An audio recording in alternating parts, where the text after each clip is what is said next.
മുൻഷി രഞ്ജിത്ത് പുള്ളിക്കാരൻ വെറും അലമ്പാണ് കേട്ടോ. എന്ന് വെച്ചാൽ ബോറടിക്കുന്നു. ബോറെന്ന് വെച്ചാൽ ബോറ്. പുള്ളിക്കാരനാന്ന് ഇപ്പൊ രാവിലെ കിച്ചണിൽ കയറിയിട്ടുണ്ട്. അനുമോളുണ്ട് കൂടെ. അപ്പൊ അവർ രണ്ടുപേരും കൂടെ പാചകം ചെയ്യുന്നു. പുള്ളിക്കാരൻ അവിടെ ദോശ ചുടുന്നുണ്ട്. അനുമോൾ അവിടെ കറി വെക്കുന്നുണ്ട്. അപ്പൊ അനുമോള് തക്കാളിക്കകത്ത് തക്കാളിയുടെ ഞെട്ടുണ്ടല്ലോ അത് കണ്ടിച്ച് കളഞ്ഞില്ലെന്ന് പറഞ്ഞ് പുള്ളിക്കാരൻ അവിടെ കിടന്ന് ഷൗട്ട് ചെയ്യുന്നുണ്ട്. അതിനകത്ത് വിഷമുണ്ട്.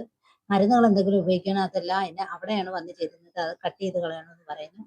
അതിനപ്പുറത്താണെങ്കിൽ ബിൻസി കയറി നമ്മുടെ കിച്ചന്റെ ആ ഇതുണ്ടല്ലോ ആ സ്ലാവിന്റെ മേളിൽ കയറി ഇരിക്കുന്നുണ്ട് പുള്ളിക്കാരത്തി.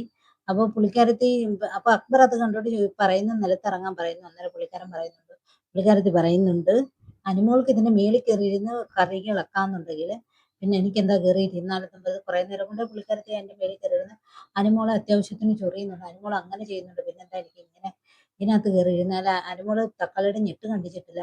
പിന്നെന്താ എനിക്ക് അതിന്റെ മേളിൽ കയറി ഇരിക്കാന്ന് പറയുന്നത്.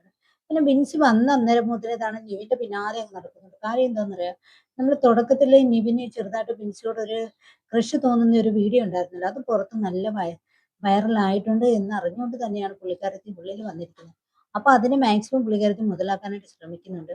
അപ്പൊ അവിടെ പുള്ളിക്കാരത്തി അതിന് നിവിനോട് അവിടെ പറയുന്നുണ്ട് ആദ്യത്തെ കപ്പിൾസ് അല്ലെങ്കിൽ ലവേഴ്സ് ഞങ്ങളായിരുന്നു എന്നും പറഞ്ഞു.